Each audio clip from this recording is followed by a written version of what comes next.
va faire un bilan avec quelques chiffres, quelques données au-delà des extraits médiatiques que vous avez pu voir.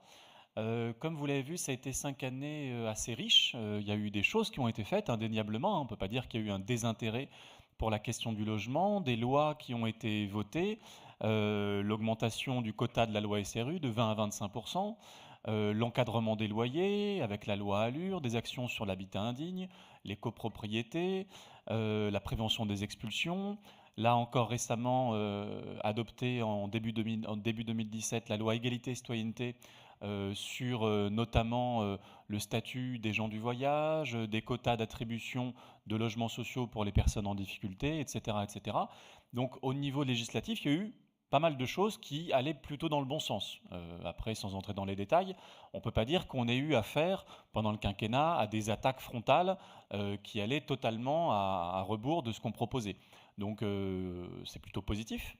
Simplement, ça s'est souvent arrêté en chemin, faute de budget, faute de volonté politique, faute de suivi dans la durée des annonces ou des décisions, parce qu'on sait que dans le logement, il ne suffit pas de voter des lois, il faut ensuite, après, les mettre en œuvre, entraîner les acteurs avec soi.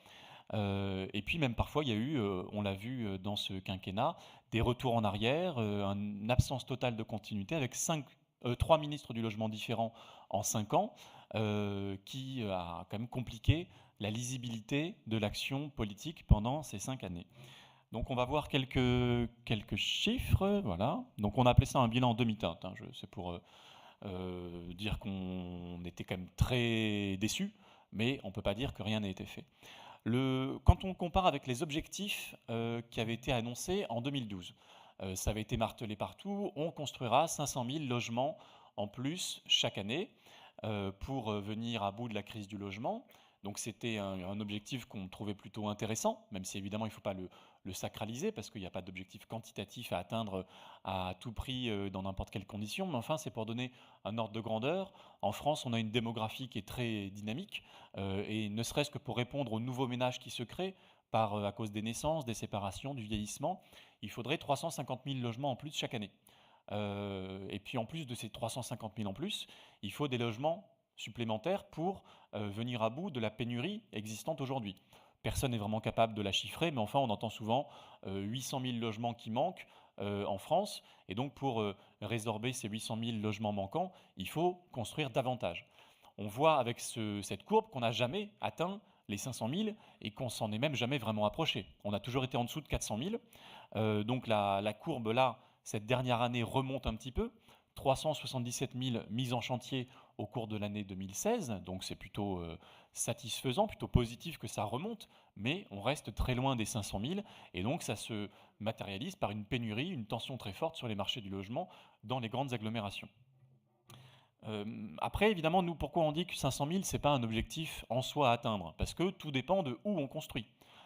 Si on construit les 500 000 logements en Ardèche, on n'aura pas résolu la question pour les mal logés à Marseille, à Paris, à Lyon, à Nantes, etc. Qu'est-ce qui nous fait dire ça? C'est une étude qu'on a menée pour essayer de voir tous les mal logés et les fragiliser par rapport au logement, que nous comptons dans nos chiffres du mal logement. Quand on regarde dans quel type de ville ils se trouvent, on tombe sur ce graphique. Donc à gauche, vous avez les communes rurales, puis les petites unités urbaines, et à droite, des unités urbaines de près d'1 million d'habitants et plus avec l'unité urbaine de Paris. Et donc on voit qu'il y a une courbe assez linéaire. Plus vous habitez dans les grandes villes et plus vous avez de chances d'être mal logé. Donc ça veut dire qu'il faut mettre le paquet évidemment dans la construction de logements dans les zones tendues qui sont les grandes villes. Et en même temps, on regarde, il y a quand même du mal logement dans les zones peu denses, dans les petites unités urbaines. Il y en a moins, mais il y en a quand même pas mal. Près de 12 ou 15% dans les petites villes. Ça ne veut pas dire qu'il faut construire beaucoup dans ces endroits-là, mais ça veut dire que souvent il faut rénover des logements en précarité énergétique, en inconfort, etc. Parce qu'il y a des personnes qui ont peu de moyens dans certains quartiers de ces villes, qui ont peu de recours, peu d'aide publique pour trouver des solutions à leur situation de mal logement. Ce qu'on voit ensuite, c'est que 500 000 logements à construire, c'est bien, mais donc encore faut-il les construire au bon endroit et surtout à des bons niveaux de prix pour aider les personnes mal logées. Et donc c'est pour ça que parmi les 500 000 logements nouveaux, il y avait un engagement présidentiel de faire 150 000 logements sociaux. Et même si vous regardez dans les 60 engagements du du candidat François Hollande, il y avait 150 000 logements très sociaux. C'était écrit noir sur blanc. Donc on n'est jamais arrivé au niveau des 150 000. Là, on a eu ces derniers jours les chiffres pour l'année 2016, donc ça augmente un peu.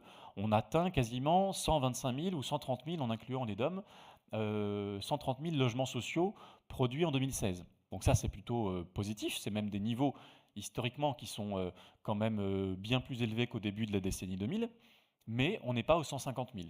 Et quand on sait qu'il y a quasiment 2 millions de ménages en attente de logement social, on voit que la pénurie de logement social n'est pas une invention. C'est vraiment une réalité tangible.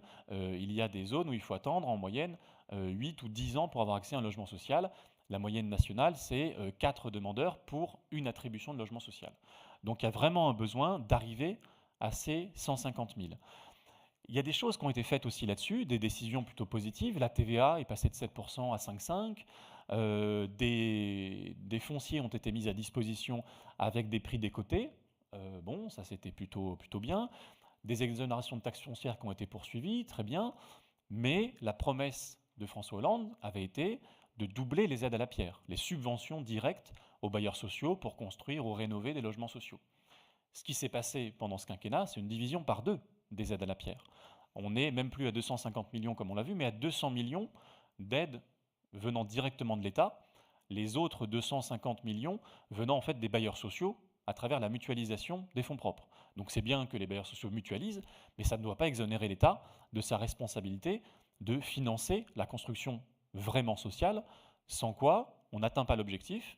Et même quand on arrive à 130 000, on s'aperçoit que les logements sociaux qui sortent de terre ne sont pas tous vraiment sociaux. Vous le savez tous, ceux qui sont en orange, les PLS, quand même 30 000 logements sociaux, 10 sociaux en tout cas chaque année, sont des logements haut de gamme, sociaux haut de gamme, qui, nous on n'a rien contre les PLS, mais enfin, c'est pas ça qui répond à la demande des ménages, même pas seulement des ménages en difficulté, mais des gens qui sont à 1 SMIC, 2 SMIC, les PLS sont trop chers pour eux. Donc ça, c'est un vrai problème. Après, il y a quand même 50 000 plus, près de 30 000 PLAI, donc ça, on pourrait penser que c'est quand même mieux qu'avant, c'est vrai, mais même les plus sont souvent à des niveaux de loyer au-dessus de ce que les ménages à bas revenus peuvent se permettre.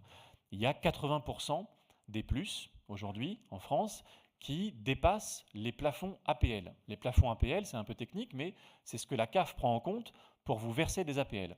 Tout ce qui est au-delà du plafond est entièrement à la charge du locataire. Et donc, ça explique que pour beaucoup de locataires, le logement social est trop cher. Et donc, ils sont refusés d'accès dans les commissions d'attribution parce qu'ils sont trop pauvres pour le logement social, en particulier pour les nouveaux logements sociaux ou les logements sociaux récents depuis une quinzaine d'années. Ça, c'est vraiment inquiétant. Et même les PLAI, les logements très sociaux qu'on voit en vert là, quand on fait des PLAI, les élus locaux, les bailleurs sociaux, ils disent on a fait vraiment des logements très très sociaux, c'est un acte très courageux de notre part. N'empêche, il y a la moitié de ces PLAI qui dépassent les plafonds APL. Donc ça, c'est vraiment inquiétant. Pourquoi ? Parce que pour boucler une opération de logement social, s'il y a des bailleurs sociaux dans la salle, vous le savez, c'est difficile, de plus en plus difficile, parce que le foncier coûte de plus en plus cher, surtout dans les grandes villes où on leur demande de construire davantage. Donc là, c'est plus cher, il faut faire de la densité, c'est plus compliqué. Le coût de la construction est plus cher qu'avant. Et les aides de l'État sont moins importantes par logement qu'avant. Donc forcément, à un moment, pour boucler l'équation, il faut se rattraper sur le niveau de loyer. Ça veut dire que la plupart des logements sociaux sortent avec des majorations au-delà du loyer maximum autorisé, donc avec des majorations qui sont accordées par les préfectures. Mais ça pose un vrai problème, parce que même si on atteint un objectif quantitatif correct, même si on n'est pas aux 150 000, on n'atteint pas l'objectif vraiment qualitatif, qui est de fournir des logements vraiment sociaux à ceux qui en ont besoin. Après, dans le bilan, voilà, on peut aussi mettre l'accent sur une autre forme de logement entre guillemets social, à vocation sociale, mais dans le parc privé cette fois-ci. On a beaucoup mis l'accent là-dessus avec la Fondation pendant 5 ans en disant vous parlez tout le temps de logement social, c'est bien, il en faut plus, mais il y a des zones entières où il y a peu de logements sociaux, et même si on rattrape le niveau avec la loi SRU quand elle est appliquée, ça prendra beaucoup de temps, et on manque de logements accessibles tout de suite. Et donc, il faut puiser dans le gisement du parc privé. Ce parc privé a déjà été mobilisé par le passé, vous le voyez avec cette courbe. On avait des niveaux qui étaient quand même assez intéressants. notamment suite au plan de cohésion sociale de Jean-Louis Borloo. Au milieu des années 2000, on a atteint, là, vous le voyez, 16 ou 17 000 logements privés captés chaque année pour en faire des logements à vocation sociale. Et ça, ce sont les chiffres de l'ANA, mais en fait, auparavant, ils ajoutaient les logements qui appartenaient aux investisseurs institutionnels, et c'était beaucoup plus élevé, c'était quasiment 40 000 logements captés chaque année dans les années 2000, et la chute aujourd'hui est encore plus spectaculaire. Mais enfin bref, le bilan, quels que soient les chiffres qu'on retient, est vraiment décourageant. On est en dessous des 10 000 logements captés chaque année.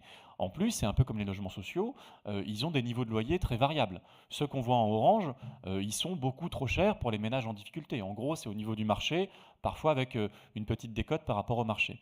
Même ceux qui sont en bleu, à loyer dit social, souvent, de plus en plus, ce sont du social dérogatoire.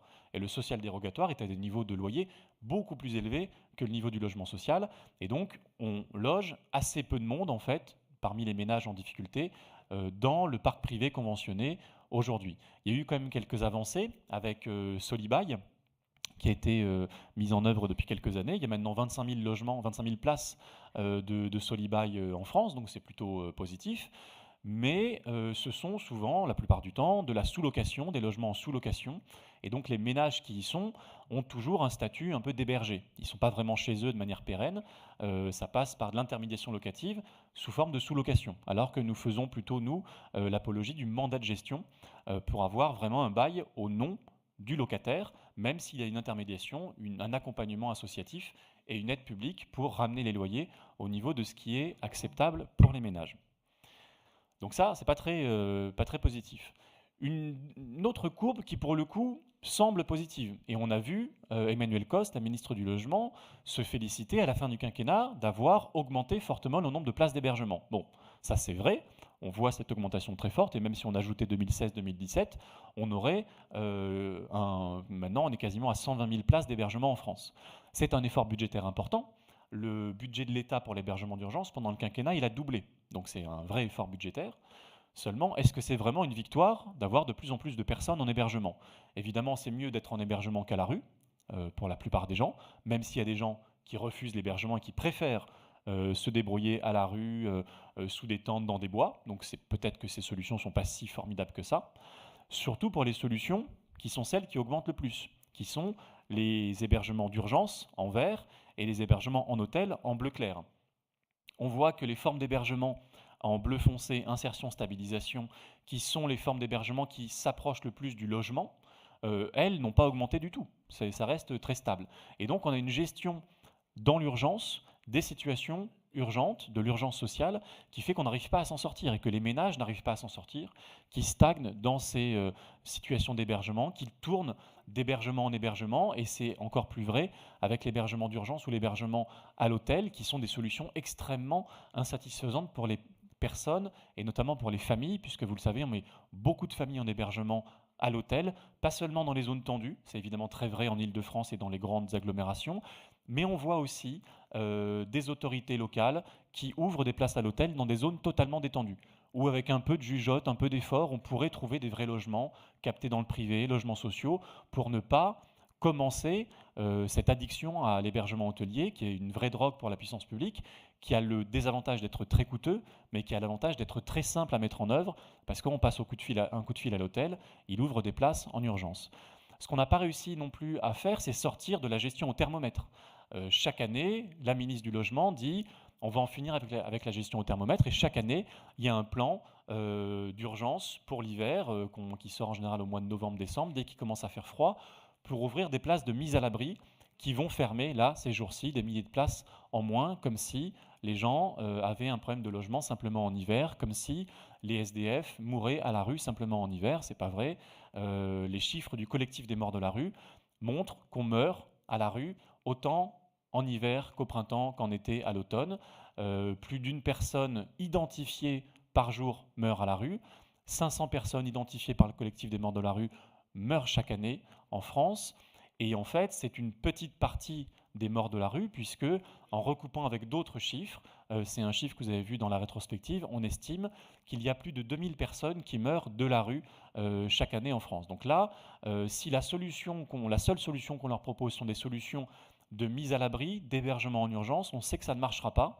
Et en plus, même cette hausse des nuitées hôtelières d'hébergement d'urgence ne suffit pas pour trouver une solution à toutes les personnes qui appellent le 115 pour avoir un hébergement pour la nuit. À ce sujet d'ailleurs, je sais pas si, enfin c'est assez anecdotique, mais c'est révélateur du manque d'ambition. Lors du précédent rapport sur l'état du mal-logement, Sylvia Pinel était venue et avait annoncé un plan de réduction des nuitées hôtelières. Donc ça c'était très bien, mais Benoît Apparu l'avait déjà dit en 2009. Et puis vous l'avez vu, les nuitées hôtelières ont continué à augmenter. On est maintenant à 43 000 nuitées chaque jour en France, donc 43 000 personnes en hébergement hôtelier. Ce plan a pris un nouveau terme, un nouveau nom, c'est maintenant un plan de réduction de la hausse des nuitées hôtelières. Donc effectivement, la hausse augmente moins vite qu'avant, mais elle continue à augmenter. Et si on se contente d'objectifs aussi bas de gamme quand même, aussi peu ambitieux, certes on a plus de chances de les atteindre, mais enfin pour les personnes en difficulté, ça ne va pas vraiment améliorer leur situation. Un autre point très inquiétant, les expulsions locatives. Là, c'est la courbe simplement des expulsions avec le concours de la force publique. Donc c'est quand le préfet envoie la police pour expulser les gens manu militari. On voit une augmentation très inquiétante, essentiellement sur l'année 2015, entre 2015 et 2014, plus 24% d'expulsions effectives. On arrive à ce chiffre record, hein, on n'a pas d'équivalent depuis qu'il y a des chiffres du ministère de l'Intérieur, qui ne sont pas des chiffres d'ailleurs publics, hein, ils nous les ont fournis à nous, mais bizarrement ils n'ont pas communiqué là-dessus. 14 363 en 2015, plus 24% en une seule année. C'est évidemment la conséquence de la crise économique. C'est une conséquence à retard, mais qui s'explique. La crise commence en 2008. Avant que les entreprises aient des difficultés pour leur carnet de commandes, pour leur trésorerie, elles mettent 1 an, 2 ans, 3 ans à moins embaucher, puis parfois à licencier. Les gens, une fois qu'ils sont licenciés, ils ont 2 années maximum d'indemnité chômage. Et puis, encore pendant quelques années, ils se débrouillent, ils se serrent la ceinture, ils mangent leur épargne, ils empruntent à droite à gauche. Et à un moment, ils n'arrivent plus à payer le loyer. Et contrairement à ce qui se passait avant, on n'a pas forcément beaucoup plus d'impayés, mais ce sont des impayés qui sont beaucoup plus durs à résorber parce que les gens, ils ont vraiment structurellement pas assez d'argent pour payer leur loyer. Et donc ça explique qu'au bout de toutes ces années, la procédure pour impayé se lance, elle prend 1 an, 2 ans, et à la fin, l'expulsion avec la force publique, elle arrive 7 ans après le début de la crise économique. Mais c'est une conséquence de la crise économique, et tant que cette crise perdure, et on a 6 millions de personnes qui sont inscrites à Pôle emploi, on a 1 million de pauvres en plus depuis le début du quinquennat, donc forcément, c'est assez logique puisque les prix des loyers, les prix à l'achat n'ont pas diminué, même repartent à la hausse. Forcément, il y a des difficultés à payer son loyer, à rembourser ses traites. Et donc, il y a peu d'espoir pour nous aujourd'hui, sauf réaction très volontariste, de voir cette courbe s'inverser. Donc après, on nous dit, oui, bon, c'est la crise économique, on n'y peut pas grand-chose. Ce sont les expulsions avec le concours de la force publique. Donc c'est le préfet qui l'accorde, il n'est pas obligé de le faire. C'est une décision de justice qui demande l'expulsion, mais le préfet, il n'y a pas l'ONU qui va intervenir s'il n'accorde pas le concours de la force publique. Il peut prétexter le trouble à l'ordre public que constitue l'expulsion d'une famille en difficulté, par exemple. Et surtout, ce qu'il peut faire, c'est que pendant toute cette procédure, qui prend quand même plusieurs mois, voire années, la puissance publique, les associations, les collectivités, les FSL, les commissions CAPEX, etc., doivent mettre à profit ce temps, mettre à profit notamment la trêve hivernale pour trouver des solutions, soit de reprise du paiement du loyer, quand c'est possible, mais ce n'est pas toujours possible, soit de relogement des ménages qui sont en difficulté. Et à cet égard, il y a des chiffres assez inquiétants qui montrent que dans les attributions de logements sociaux, le motif qui vous donne le moins de chances d'accès au logement social, c'est être menacé d'expulsion. Alors que d'après la loi, être menacé d'expulsion est un critère pour être éligible au droit au logement opposable. Donc l'État, quand il vous reconnaît DALO, a l'obligation juridique, et la France a déjà été condamnée par la Cour européenne des droits de l'homme, a l'obligation de vous reloger. Et pour autant, les bailleurs sociaux se méfient de ce type de candidat pour une raison très simple, c'est que dans bailleurs sociaux, il y a bailleurs, et qu'un bailleur, quel qu'il soit, voit d'un mauvais œil des ménages en impayés. C'est assez logique. C'est pour ça qu'il faut un moment que ce soit un choix politique, avec un accompagnement parfois très fort, parfois pas très fort parce que ce n'est pas forcément toujours nécessaire, mais quand c'est nécessaire, un accompagnement pour que les ménages puissent avoir accès à un logement très social, quand c'est nécessaire, avec des niveaux de loyer compatibles avec leurs ressources, avec des APL à la hauteur et un accompagnement si nécessaire. On voit que ce n'est pas le cas et qu'une grande partie des ménages qui sont expulsés se retrouvent sans solution, hormis être hébergés chez des amis ou alors repartir dans le circuit de l'hébergement hôtelier, d'urgence, d'insertion, d'accès au logement social, etc., qui prend des années et qui coûte une fortune à l'État. Donc on espère que, avec la fin de la trêve hivernale, les pouvoirs publics vont prendre conscience de cette absurdité et vont mettre un terme évidemment aux expulsions des ménages reconnus DALO, mais surtout mettre le holà sur toutes ces expulsions et chercher des solutions alternatives. On verra, il y a une circulaire qui va sortir qui est plutôt intéressante pour faire travailler en commun. Il y a la possibilité de maintenir les APL pour les personnes qui sont en impayés sous certaines conditions. Donc il y a des choses qui se font, il y a une augmentation des délais pour payer avant les expulsions, etc. Donc tout ça sont plutôt des avancées, mais la crise est telle, les niveaux de loyer sont tels qu'il faut sans doute beaucoup plus que ces mesures-là pour enrayer cette courbe.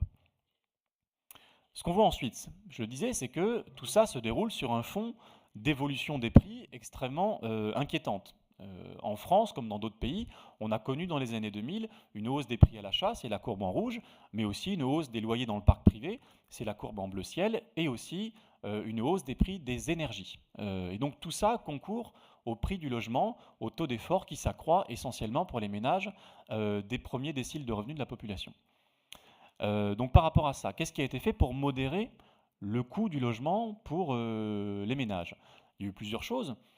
Déjà, le premier instrument, le plus massif, ce sont les APL. En France, on a cette chance quand même d'avoir quasiment 18 milliards d'euros dépensés en aide à la personne pour aider les ménages à payer leur loyer ou leur traite. Donc ça, c'est plutôt positif. Heureusement qu'on a ça.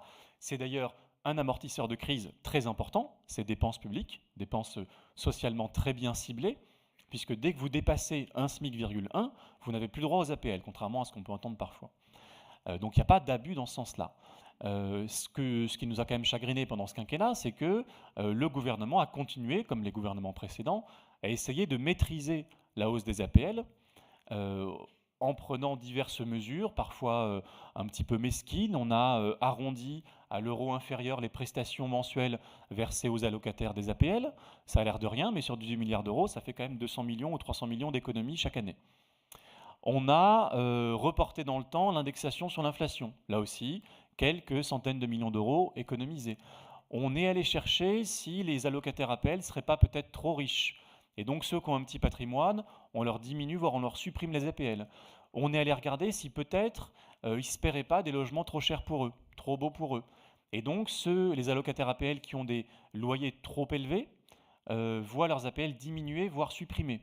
Une sorte de double peine, avec l'idée que s'ils se payent des loyers chers, c'est parce qu'ils en ont les moyens par ailleurs. Soit ils sont aidés par leur famille, soit ils ont des revenus pas déclarés, soit ils ont de l'épargne, etc. La réalité qu'on voit, c'est plutôt ils se payent des loyers chers parce qu'ils n'ont pas trop le choix et que les loyers ils sont chers dans les grandes villes. Nous, on a un espace Solidarité Habitat à Paris où on accueille des ménages en grande difficulté. 5% d'entre eux sont concernés par ces coupes dans les APL. Et ce n'est pas parce qu'ils vivent dans des palaces, c'est parce que les loyers sont très chers, en particulier quand vous avez peu de revenus et peu de choix pour trouver un logement. L'autre solution qui a été mise en œuvre, et qui pour le coup est plus structurelle, qui est intéressante, qui est plus intéressante, c'est l'encadrement des loyers.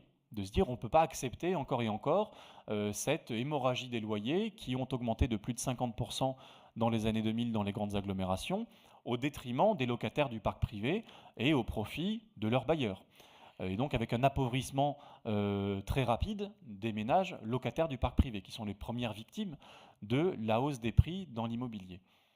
Ce qui a été fait d'intéressant, c'est que dès que Cécile Duflot est arrivée, elle a pris un décret en juillet, je crois, 2012, qui encadre à la relocation. Et c'était ça qui manquait beaucoup dans l'encadrement, c'est que d'une année sur l'autre, évidemment, votre loyer à vous, quand vous êtes locataire d'un même logement, il n'augmente pas plus que l'inflation en tout cas.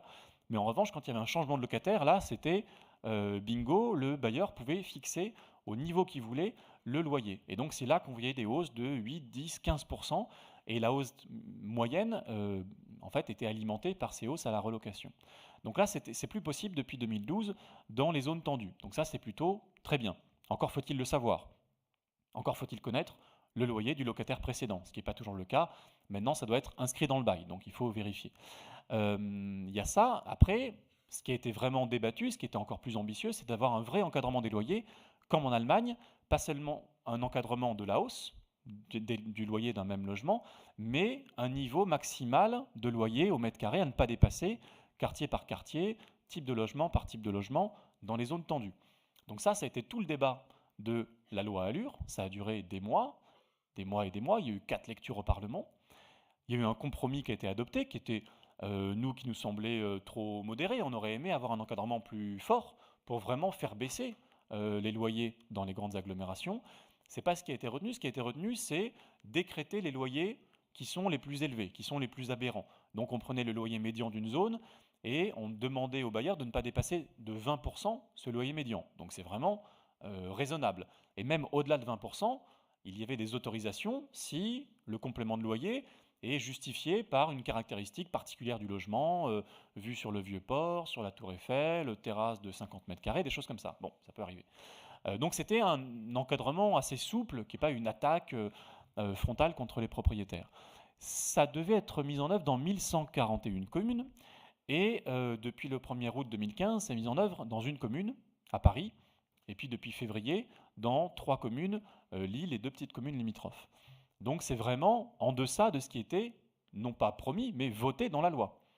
Et la déclaration de Manuel Valls, que vous avez vue, qui a fait machine arrière en disant « je n'appliquerai pas cette loi » parce que en fait, les lobbies de l'immobilier sont montés au créneau, on fait pression en disant que ça allait tuer le marché. Bon, le marché locatif à Paris n'est pas vraiment moribond, d'après ce qu'on voit depuis août 2016-2015. Donc ça ne s'est pas réalisé. Mais on a cédé à cette pression-là, et à mi-mandat, il y a eu un retournement de veste très inquiétant sur ce sujet-là et aussi sur d'autres sujets. Il y a 3 semaines, cette déclaration de Manuel Valls, elle a été condamnée par le Conseil d'État en disant c'est pas le rôle du Premier ministre de décider s'il applique ou pas une loi qui a été votée par le Parlement. Il faut l'appliquer. Après, il y a des obstacles techniques. Pour mettre en œuvre l'encadrement des loyers, il faut des observatoires pour connaître le niveau médian des loyers. Et sauf que la plupart des observatoires maintenant existent. Ils ne sont pas forcément toujours agréés parce que cette déclaration de Manuel Valls a incité à la prudence, à l'attentisme, les acteurs qui devaient mettre en œuvre cet observatoire, puis l'encadrement des loyers. Donc on a été quand même très déçus par ce retour en arrière, même si par rapport à 2012, il y a des petites avancées, encadrement à la relocation et puis vrai encadrement des loyers dans certaines communes, avec des effets qui sont très bénéfiques pour les locataires. Enfin, à Paris, même pour les ménages qui doivent louer aujourd'hui avec un complément de loyer, au-delà de loyer médian plus 20%, donc il y en a encore, mais pour eux, le niveau de loyer, il est 40 € de moins chaque mois par rapport à ce qui se passait avant l'encadrement.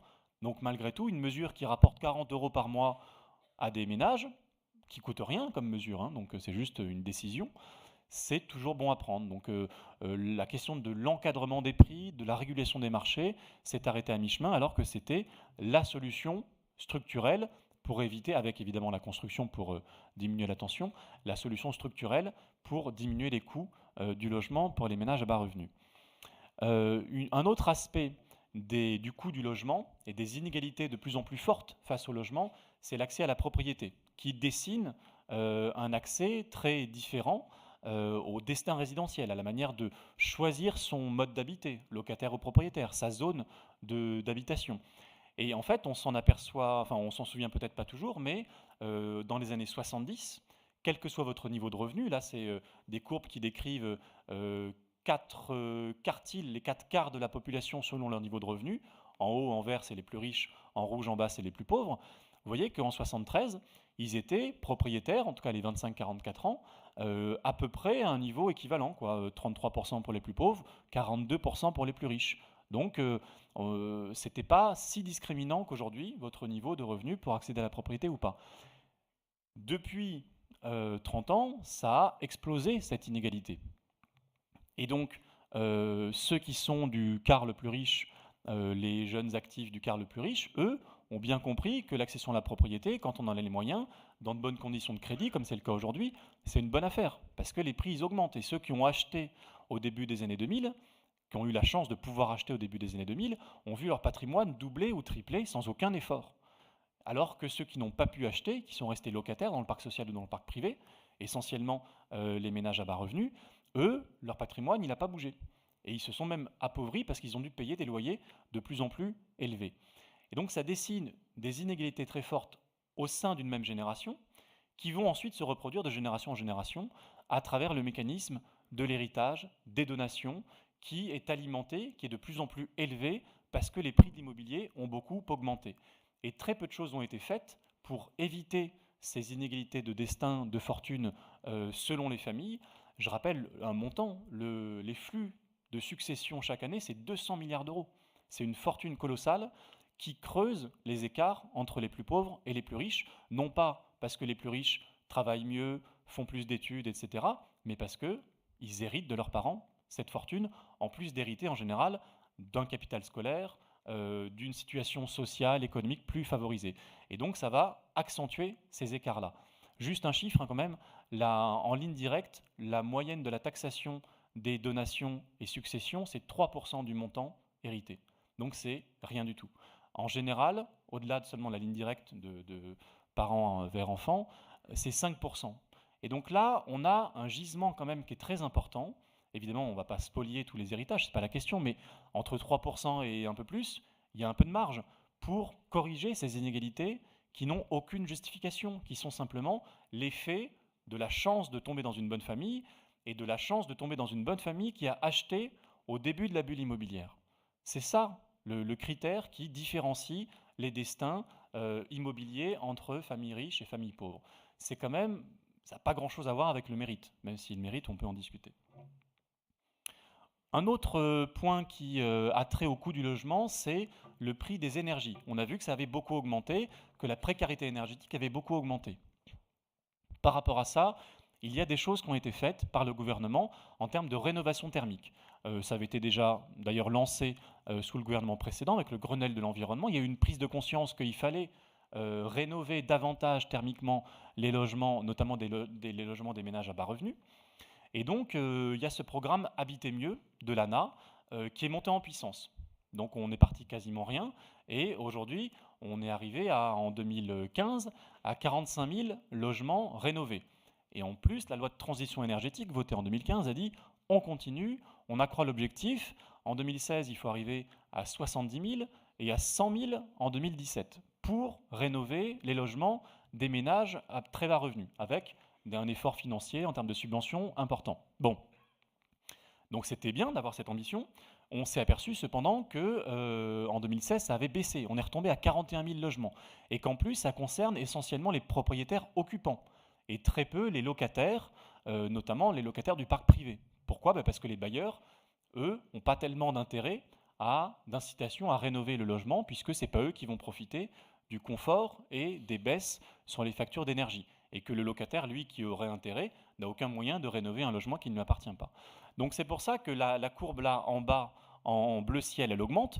Les propriétaires occupants qui ont bénéficié d'aides de l'ANA, l'Agence nationale de l'amélioration de l'habitat, pour rénover leur logement, mais qu'on voit les propriétaires bailleurs, les aides aux syndicats, eux, ça a beaucoup baissé depuis une quinzaine d'années. Et donc là, on est face à une difficulté structurelle, et on sait que, notamment pour les bailleurs privés, un des leviers importants, c'est d'obliger à un moment à rénover leur logement, qui est une passoire énergétique. Il y a 7 millions de passoires énergétiques en France. La loi de transition énergétique dit qu'il faut qu'il y en ait 0 dans 10 ans, et qu'il faut interdire la mise en location, au nom de la décence maintenant, des passoires énergétiques. Seulement le décret qui a été pris là il y a quelques jours est très insatisfaisant et ne va sans doute pas obliger grand monde à rénover quoi que ce soit. Donc ça, c'est encore une déception face au lobby quand même, il faut le dire, des propriétaires privés, des agents immobiliers qui craignaient d'avoir des obligations en plus, comme si mettre en location un logement décent thermiquement était une obligation aberrante. Pour finir, parce que j'étais un peu long, sur ce bilan, c'est une courbe qui dit beaucoup. Là aussi, ce sont des chiffres du ministère du Logement qui n'ont pas été rendus publics et qu'on vous communique maintenant, qui calculent en fonction de la richesse nationale, en fonction du PIB, à combien s'élève l'effort public pour le logement. Vous savez, on dit on dépense beaucoup pour le logement, c'est vrai. En général, il y a à peu près 40 milliards d'euros qui sont de diverses manières consacrés au logement. Mais on est en baisse. On est passé de 2% du PIB à 1,79% du PIB. Et donc, un gouvernement ne peut pas dire, à la fin de son quinquennat, que le logement était une priorité avec une courbe comme celle-ci, en plus de tout ce qu'on a dit auparavant. Évidemment, dépenser de l'argent, c'est pas un but en soi. C'est pas s'il y avait 10% pour le logement, ce serait pas forcément formidable. C'est pas le but de dépenser, mais c'est quand même un indicateur. Et vous le savez bien dans l'immobilier, dans l'action sociale, quand on n'a pas d'argent, on fait moins bien. Enfin, on peut faire mieux à budget constant, toujours on peut s'améliorer. Mais pour rénover des logements, pour financer la rénovation urbaine, si on n'a pas d'argent, on fait moins. Et donc la rénovation urbaine, le budget maintenant c'est 5 milliards d'euros par an, alors qu'avant c'était 12 milliards de subventions. Et maintenant les 5 milliards ils sont payés quasiment entièrement par Action Logement, quasiment plus par l'État. On a baissé les aides à la pierre, on a rogné les aides à la personne. Donc tout ça fait que il n'y a pas que un problème idéologique, un problème de lobby qui explique que Manuel Valls est reculé sur un certain nombre de sujets au milieu du quinquennat. Il y a aussi la volonté de faire des économies, notamment sur le logement. Et donc la garantie universelle des loyers qui devait être la réponse à la prévention des expulsions, à la confiance sur le marché locatif, à l'entrée plus facile des locataires qui n'ont pas de caution parentale sur le parc locatif privé, cette GUL, elle a été votée et puis non appliquée pour des raisons budgétaires. Pour ça, pour poursuivre cette baisse de l'effort public consacré au logement. Donc, comme vous le voyez, des choses ont été réussies, des choses ont été tentées, des choses ont échoué pendant ce quinquennat. En tout cas, on s'est heurté à pas mal de verrous quand même, hein. Même quand on a été écouté, il y a eu une écoute très inégale dans le temps, et puis des contraintes budgétaires, une soumission à certains lobbies économiques qui fait qu'on n'a pas beaucoup avancé malgré tout sur la résorption du logement en France, du mal logement en France. C'est pour ça, pour conclure, que on présente 15 grandes propositions dans le rapport. Vous verrez, ça fait 200 pages sur un peu tous les sujets, des sans-abri à l'accession à la propriété en passant par la fiscalité, la gouvernance, etc. Mais que lundi, on lance une proposition pour les candidats à la présidentielle, un objectif zéro SDF. On pense, en prenant l'expertise accumulée de la Fondation Abbé Pierre, de nos partenaires, en essayant de généraliser les bonnes pratiques qui sont mises en œuvre par des collectivités, par des pays étrangers, par des associations, par des simples citoyens, on pense qu'on peut venir à bout en 5 ans dans les villes petites et moyennes, en 10 ans dans les grandes métropoles comme Marseille, parce que c'est plus difficile, venir à bout du problème non seulement du sans-abrisme, mais également du problème des sans-domicile en général, qui sont soit sans-abri, soit hébergés. Évidemment, c'est toujours tendre vers zéro, vous le savez bien, c'est jamais si simple, mais l'objectif n'est pas inatteignable. On a voulu se remettre dans le sens de la marche, pour ne pas simplement laisser les acteurs publics dire on fait ceci, on fait cela, on soutient telle et telle expérimentation. Il faut avoir une obligation de résultat. Se donner le temps de l'atteindre, parce que c'est pas facile, mais aussi relativiser la complexité de l'objectif. On parle de 143 000 personnes sans domicile, dans un pays de 66 millions d'habitants, qui dépensent 40 milliards d'euros pour le logement. Est-ce que c'est vraiment inaccessible? Donc on montre en quelques leviers comment on peut y arriver, avec un appui national, avec un plan national. C'est pour ça qu'on interpelle les candidats à la présidentielle, parce qu'ils sont responsables en tant que candidats, puis en tant que futur président pour celui qui sera élu, responsables du droit au logement. Et puis évidemment, ça doit être piloté, mené par les acteurs locaux, les intercommunalités, en pilote avec l'État, et avec le monde associatif, comme soit pour mettre en œuvre, soit pour surveiller, soit pour alarmer si ce plan n'était pas mis en œuvre de manière correcte. Les quelques leviers qu'on met en avant, ce sont le changement de philosophie, appliquer réellement la philosophie du logement d'abord, et pas cette fuite en avant vers l'hébergement tel qu'on l'a vu pendant ce quinquennat. Ça veut dire que des expérimentations qui marchent, et à Marseille par exemple il y a un chez soi d'abord qui a très bien marché avec une équipe extrêmement dynamique, motivée, avec une évaluation scientifique montrant que même pour les personnes les plus éloignées du logement, a priori, des personnes en grande errance, à la rue, avec des troubles psychiatriques, avec des addictions, les personnes pour qui beaucoup de travailleurs sociaux, beaucoup de personnes, beaucoup d'élus peuvent dire il n'a pas la capacité à habiter, il faut qu'il fasse encore ses preuves dans l'hébergement, il faut d'abord qu'il prenne son traitement, il faut d'abord qu'il arrête son addiction à tel ou tel produit et ensuite il pourra habiter dans un vrai logement. En renversant la perspective, on s'aperçoit que l'immense majorité des personnes, si elles sont bien accompagnées, si on leur propose des logements qu'elles peuvent se payer, se maintiennent dans le logement 2, 3, 4 ans plus tard, à près de 90% dans le cas de l'expérimentation Un chez soi d'abord, qui est simplement la déclinaison française d'énormément d'expérimentations qui sont menées à l'étranger, en Europe, aux États-Unis, au Canada, qui montrent toutes les mêmes résultats. Donc ça, à un moment, est-ce qu'on en tire les leçons? Les leçons, c'est de montrer que c'est une preuve a fortiori, que même les ménages les plus en difficulté, même les personnes qui ont les plus graves difficultés peuvent avoir un logement, si elles le veulent, évidemment, si elles sont accompagnées.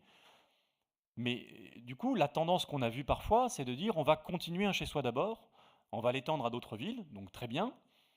Sauf que si ça marche pour les personnes les plus éloignées, il faut que ça marche aussi pour tous les autres. Ce sera encore plus facile pour tous les autres. Et ce que montre Un chez soi d'abord, c'est que c'est rentable financièrement. Alors évidemment, ce n'est pas la première raison pour laquelle mettre en œuvre un plan comme ça.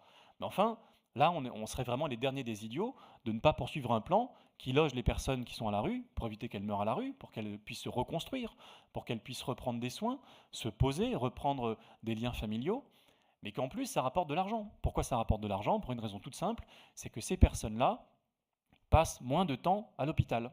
Voilà, parce qu'elles peuvent se soigner chez elles.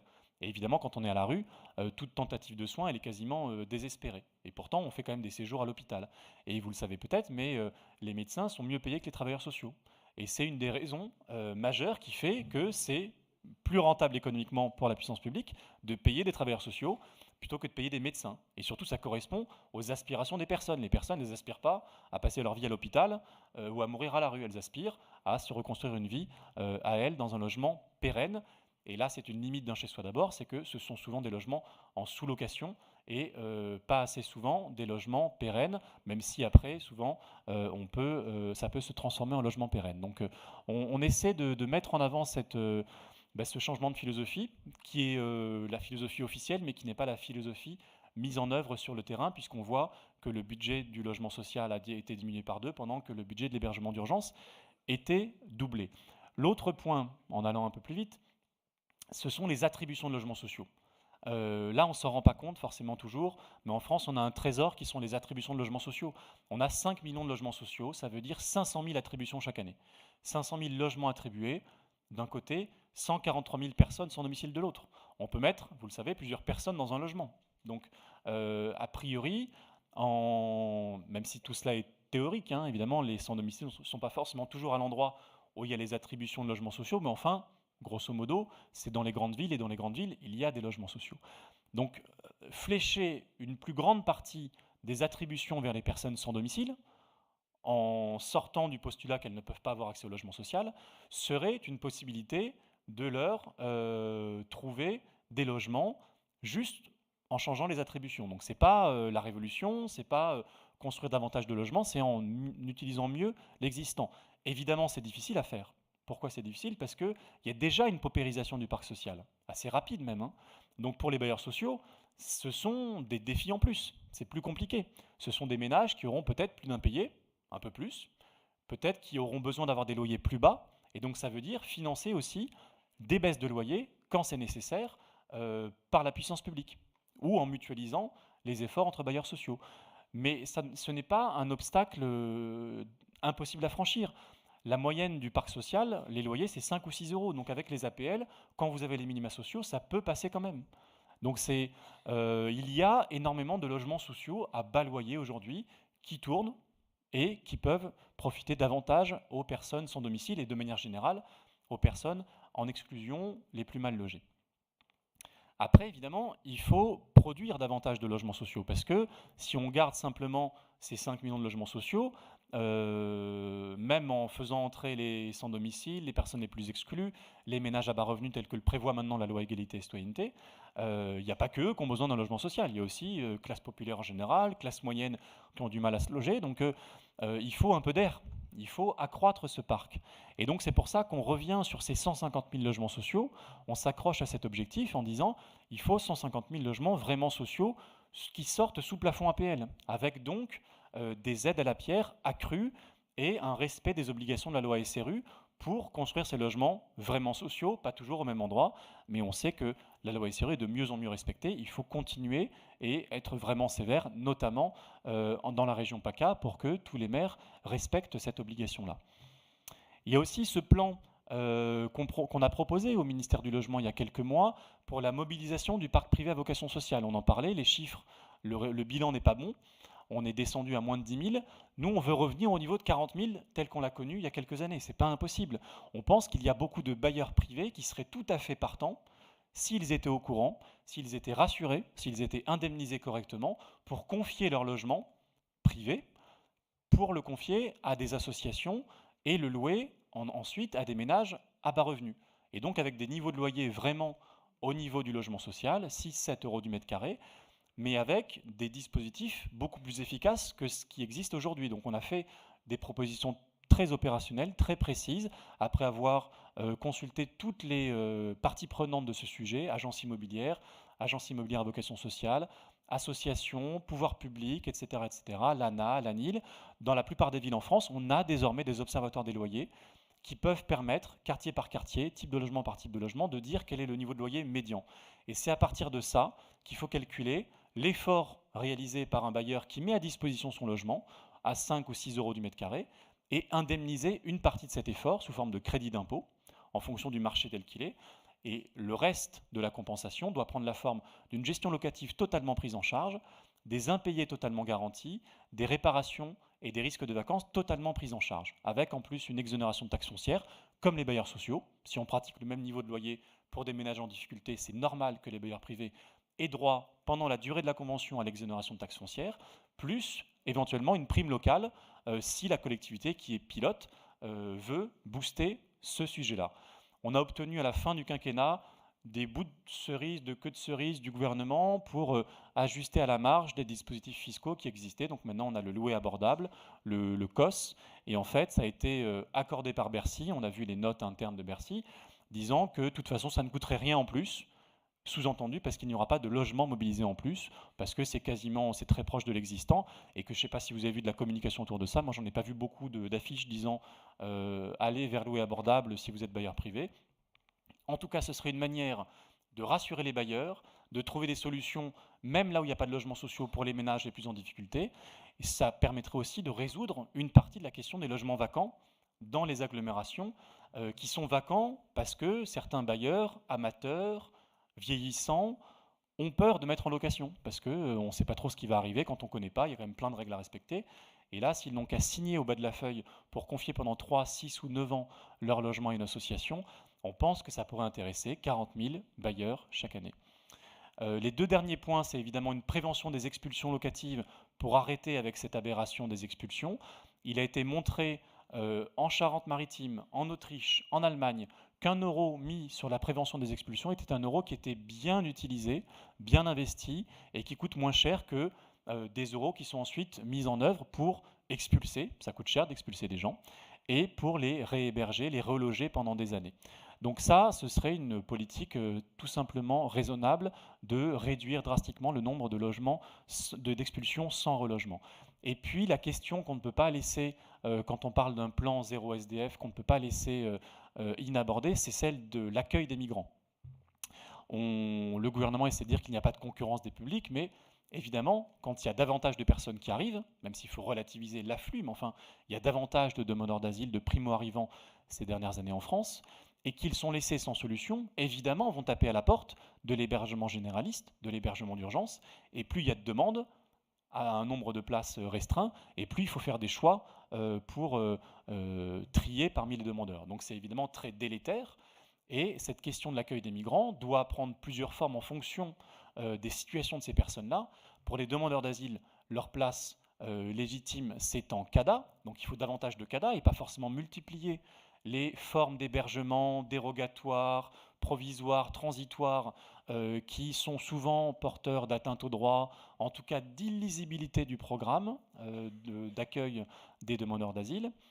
Et puis faciliter la simple demande d'asile. On sait que parfois, les personnes qu'on voit en bidonville sont simplement des personnes qui n'arrivent pas à demander l'asile parce que les guichets sont engorgés. Et puis regarder quand même en face cette question au-delà des demandeurs d'asile, au-delà de ceux qui obtiennent l'asile, qui deviennent des réfugiés et qui donc ont accès au logement social. Regardez la question des déboutés du droit d'asile, qui sont la majorité des demandeurs d'asile, qui sont 30 à 40 000 personnes maintenant chaque année qui sont déboutées. La théorie de l'État, de beaucoup de candidats, que ce soit Emmanuel Macron, François Fillon, c'est vous êtes déboutés, vous n'avez plus vocation à rester sur le territoire et donc on n'a pas de solution à vous proposer.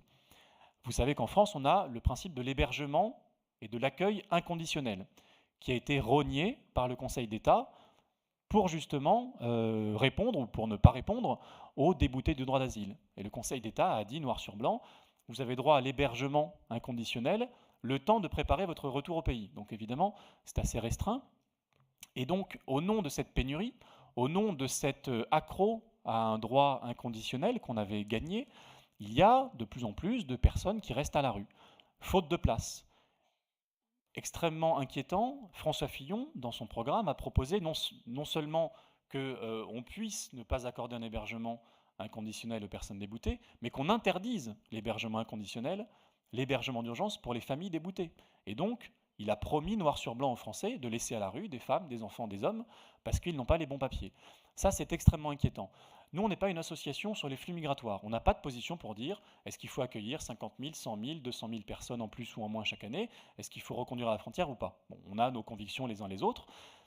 Mais là où on a une position, c'est sur les personnes qui sont sur le territoire, quelle que soit leur situation administrative, doivent avoir des solutions dignes. Et les personnes qui restent en situation irrégulière sur le territoire, on le sait, ne sont pas expulsées en grande majorité. C'est comme ça, voilà, qu'on le déplore ou qu'on s'en réjouisse, c'est comme ça. Et donc on a 200 000, 300 000, 400 000 personnes, les chiffres ne sont pas très connus, de personnes en situation irrégulière. Et tant qu'on n'a pas réglé ce problème-là, on aura des SDF, on aura des personnes victimes des marchands de sommeil, on aura des personnes dans la grande difficulté pour scolariser leurs enfants, pour travailler correctement, pour se payer eux-mêmes leur logement, qui est évidemment leur aspiration. Et donc la mesure la plus simple, qui ne coûte rien, bon, je fais tomber mon eau, qui ne coûte rien, c'est d'accorder plus facilement une régularisation des personnes en situation administrative irrégulière quand elles travaillent, quand elles ont des enfants, quand elles sont là depuis des années. Ça n'a aucun sens d'attendre 10 ans, 12 ans, 15 ans, parce que pendant 10 ans, 12 ans, 15 ans, on aura des personnes fatalement mal logées dans la nature. Et si on veut aboutir au zéro SDF, et le zéro SDF ne discrimine pas en fonction de la situation administrative des personnes, il faut trouver des solutions les plus dignes possibles pour ces personnes-là. Voilà, j'arrête là. Si vous avez des questions, n'hésitez pas, je ramasse ma bouteille d'eau. Merci.